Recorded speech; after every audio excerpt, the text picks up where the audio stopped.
I think the makeup of the community, we're starting to see more of a diverse community, which I think is really important.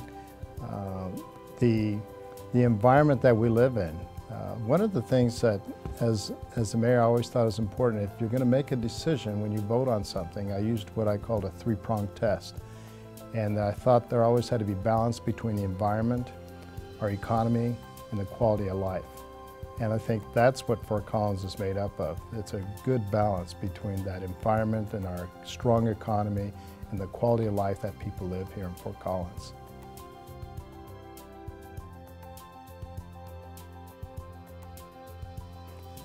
I think when I was mayor, it felt like we were really in the embryo stage of taking this giant leap into some big ideas. Coming up with an economic advisor. As mayor, that was one of the first things I wanted to see, is to have our first economic advisor. And Bruce Bigsby was our first one that we hired, and we've had others since, because it seemed like there was a little bit of imbalance between our natural resources department. We might have had somewhere close to 30-some employees, and economic development, we had 0. So we had to strike that balance. So hiring our first person to come on board, I think, was a great stride in trying to develop the business of our community and what we wanted the economy to be strong and have a partnership with our business community. We didn't think it was just up to us to try to build the economy, but we needed that partnership with business people to come on board, which we've seen with the North Fort Collins Business Association. The South Fort Collins Business Association, which I'm a part of now, has come alive and is really participating well in conjunction in partnership with the city. And how do we look? What does the future look like for us? So the difference is that we were really trying to excel ourselves to get up to speed with the economy and yet protect our environment and have a cohesive partnership with the rest of the community. When I first came into office, one of the broken promises is what I call it. The broken promises we had is that they were going to build a new police department, and that promise happened when I was hired on the police department in 1974. Never got fulfilled and always got postponed. And I think one of the strong synergy moments that we had on trying to decide this when I came into office is getting the council on board with that concept and idea and understanding that there was a need. The space was so crowded for the police department that even the prisoners would complain about it, the crowdedness. So, and I say that kind of jokingly, but it was very crowded conditions, and we needed an expansion tremendously. And I remember visiting with the city manager back then, and we were walking downtown Fort Collins, and I said, you know, John, we need a new city police department. He says, where are you going to get the money to do that? You're going to have to ask for a new sales tax. And I said, I think we can do it without it. He said, that's impossible. And I said, well, where did you get the money to build that building, which was the one right in the corner of Mason and LaPorte Avenue? And he said, well, we saved for that. And I said, let's start saving. And we did. And the council was, you know, 7-0 on that voted to get the police department going without asking new tax dollars, and today we have it. I didn't get to see it completely built by the time I left office, but thereafter a couple of years we did, and that was one of the great things that came to life that was unquestionably needed for this community. We needed it.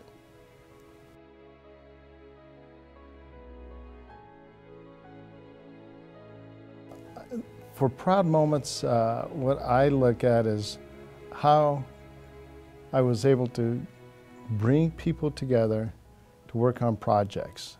Now that sounds pretty cliche, but when I think about building a city of character, the Character City initiative that we passed in 2001, somewhere in there, and then bringing a community board to help oversee that. So we had a citizenship of a community of character involving business people, and Bob Powell was one person I asked to help lead that up, for example.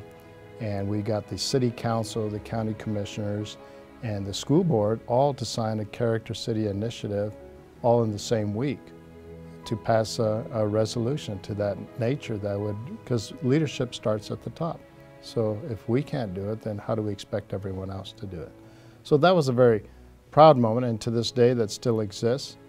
And there's that commitment that we lead with character in this community, and I think this town does that very well. And sure, we have rough edges around controversial issues that come up, but that's the nature of growing pains in our community. And you can't stop growth, but you certainly should be able to manage it. And I think that's the key. How do we manage it in a respectful way, and an inviting way, and an inclusive way for everybody?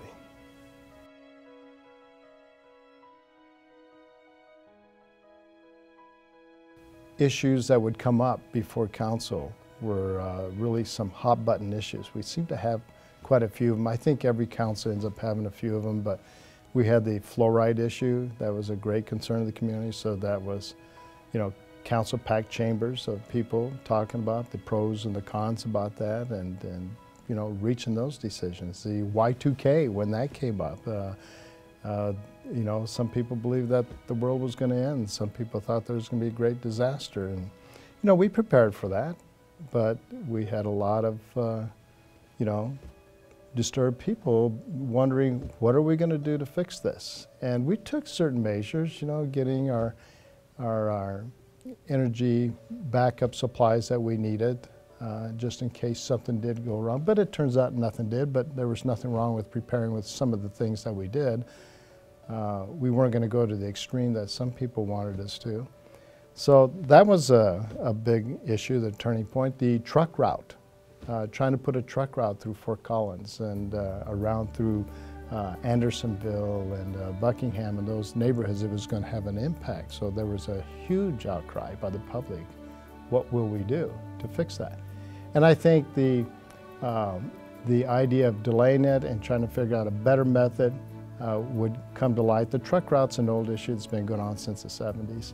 And now today, you just read in the news even today how they're going to come up with a new way of rerouting Vine Drive, and maybe there'll be an overpass for the train. And there's all of a sudden we've got new alternatives with brighter ideas and with calmer minds to sit back and look at it. So that was a big tough issue. The smoking ordinance, when we passed that, and today, here it is, it's improved again.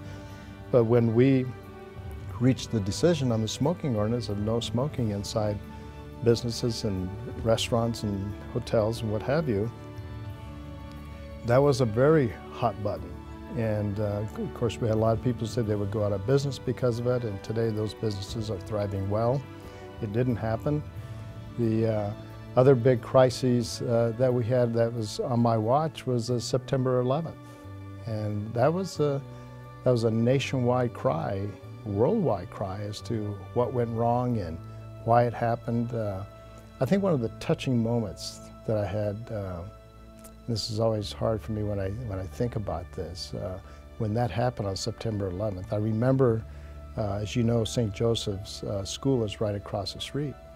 And I remember them calling over to the mayor's office and asking if I would come over and stand with the kids on the playground, because they all had white balloons and they were going to release the balloons just because of what had happened in their honor and respect, and hold a little prayer for the people that happened on September 11th. And I said, sure, I'll be right over.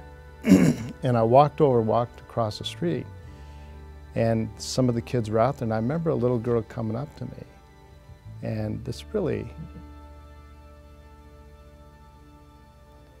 it really hit me hard, because here's a little girl who doesn't understand the amount of carnage that had happened, but she just knew something was wrong. And she looked at me and she said, Mr. Mayor, there was a lot of people hurt today. And I told her, yes, there were. And my heart went out to her, because these are the people that this community wants to protect. These are the people we look out for. And it really re-emphasized my need to look out for the youth, for the elderly, people who usually are taken advantage of, I feel like sometimes. Even the people who are differently abled are taken advantage of. And this is what I think government has an obligation to do, is to protect our society in the best way we can, whether that's in business or environment or whatever. It's protecting our best interests and not trying to be one-sided, one direction or the other.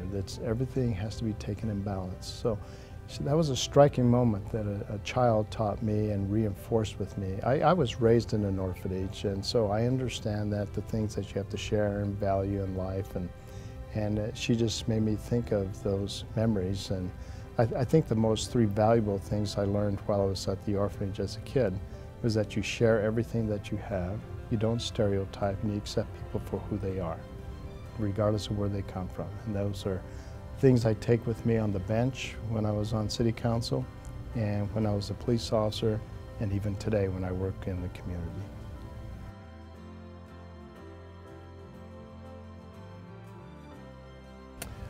I think serving on city council was a pleasure when you got to serve the people.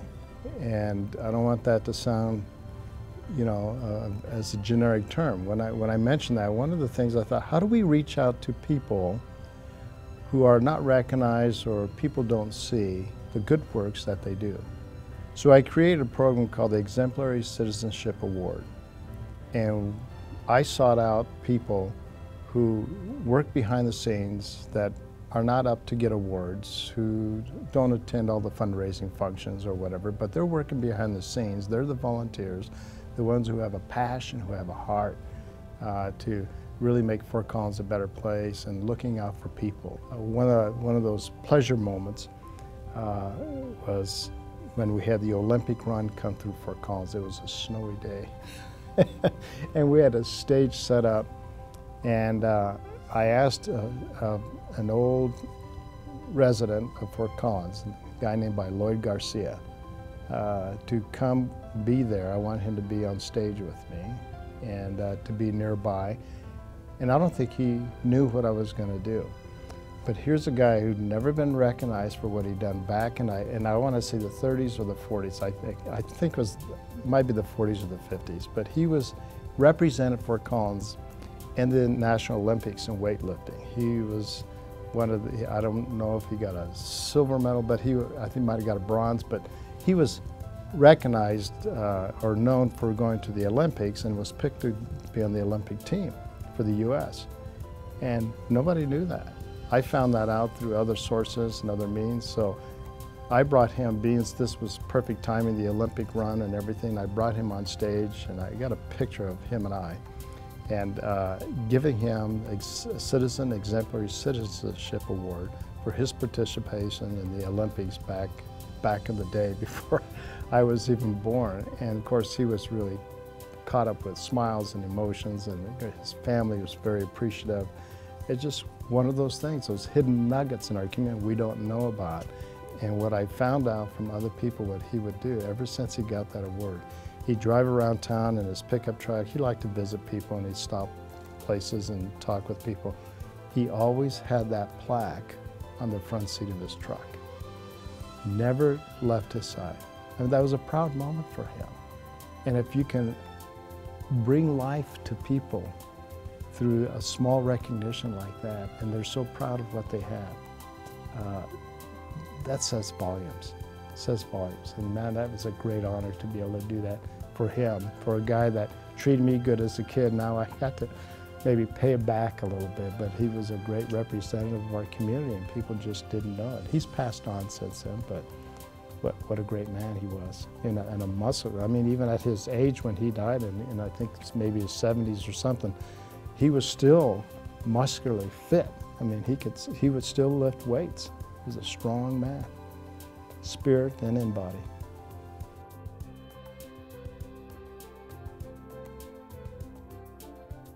I go back to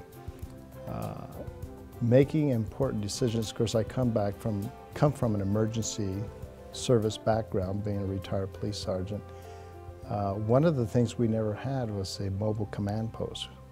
Well, we had a kinda mobile command post. It was a Winnebago, an old beat-up mobile home that you had to jump start to get going. and it didn't have any equipment per se.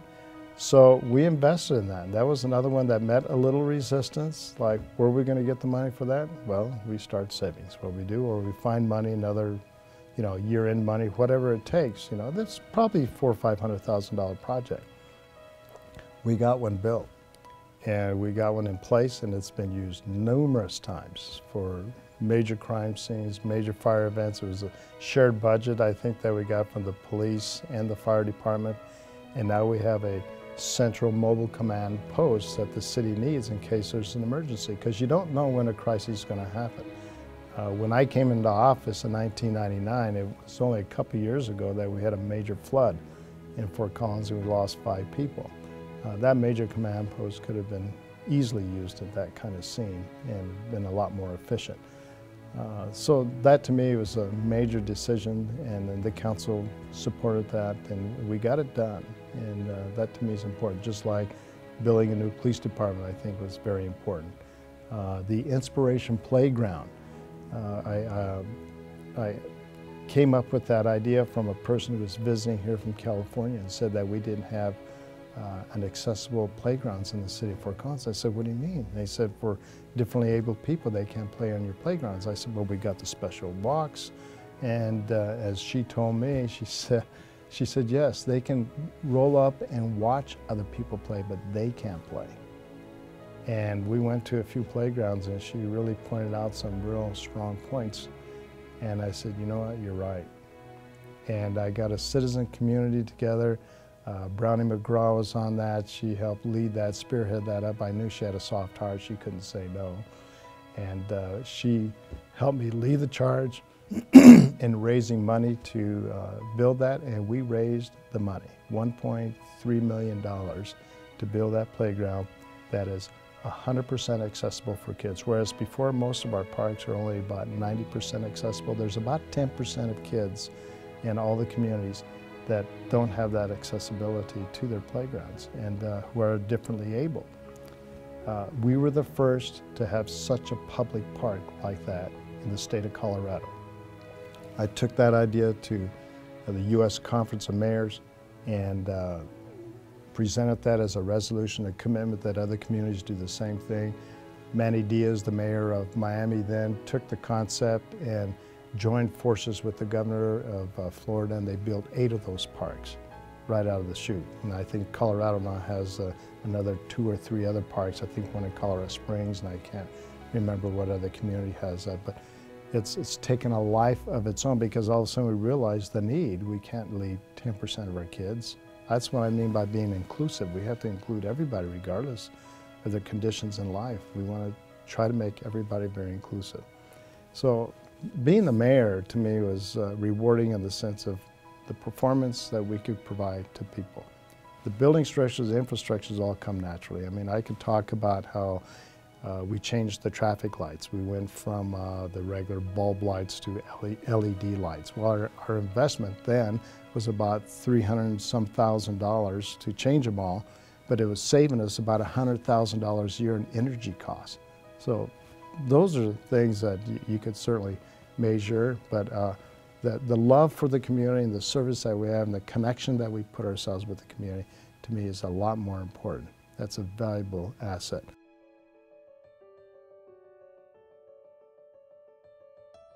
Keep the people in mind. What is best for the people? This isn't about trophy building. We don't build things in Fort Collins, I hope, just to have a trophy. But we build around people. And building a character of people, to me, is really important. And how we treat people, how we treat each other, is very essential. That's what makes a quality community. That's what makes a quality of life. As long as we keep people in mind when we're building and disrupting neighborhoods or whatever construction that we're doing, and the future plans of Fort Collins, and how do we help people. That to me is so key. I come from a background, that's what family is all about. And I have a very strong connectivity with my family and my biological family, my adoptive family. It's all about relationships, and I think a community is the same way. If you have good relationships with all segments of your community, you'll get cooperation. You get people sold on the idea because they want to do it, not because they have to do it. And I think that's a real strong message. We want people to help Fort Collins because of their desire, not because of the mandates or the rules and regulations that we have.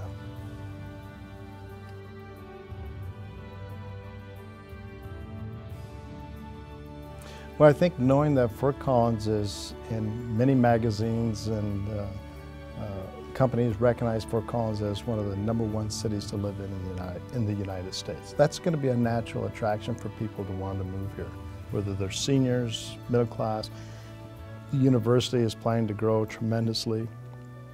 I think eventually CSU will be a private university. I don't think there's any question about that. Their expansion will grow. I think they'll probably continue on with their building and the amount of students that they're growing at a high rate population. I don't see that ending anytime soon. I think that's the university is going to be a great connection, a very strong economic stimulus to Fort Collins because it is a university and the amount of students that we have. They employ about 8,000 people. They're our biggest employer. So how do you can't shun the university, you have to invite them.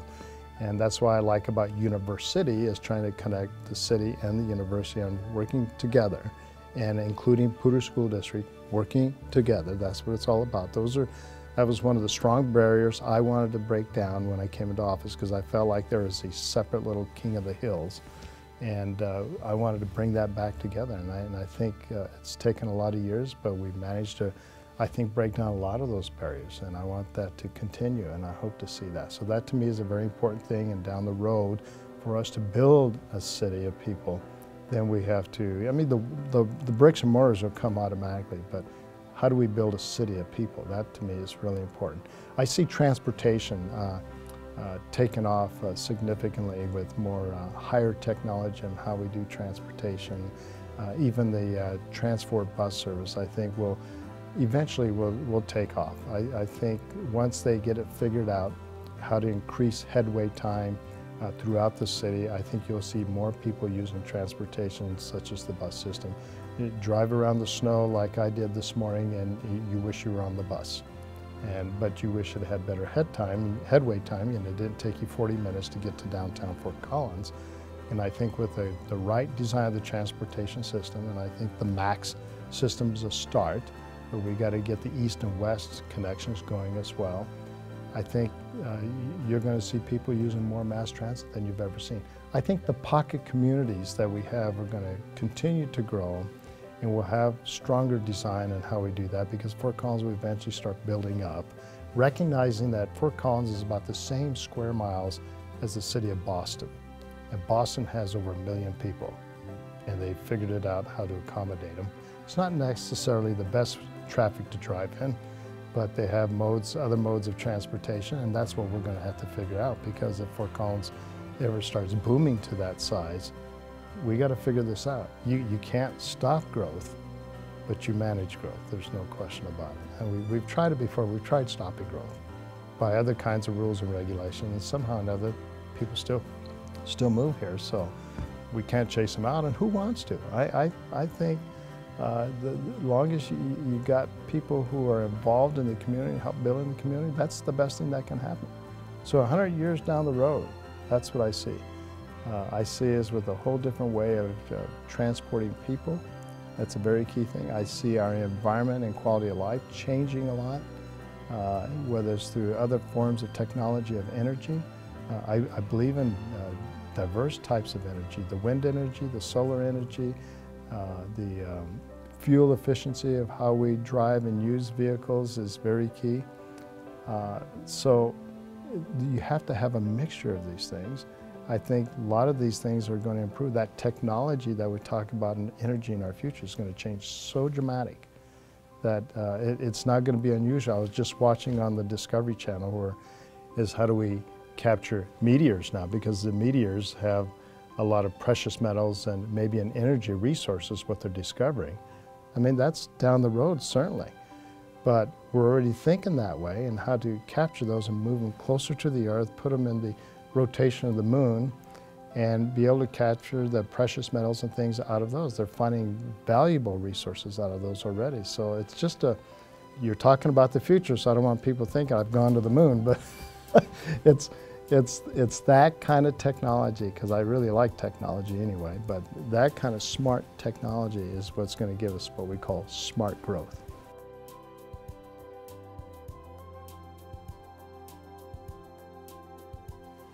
For me, when I look at the community, I'm not moved by what I see, but I am moved by what are in the hearts and the minds of people. And the best thing city government can do is capture what are on the minds and the hearts of people. And from there, I think you get ideas. And with those ideas, that's what starts the creation of building a stronger city.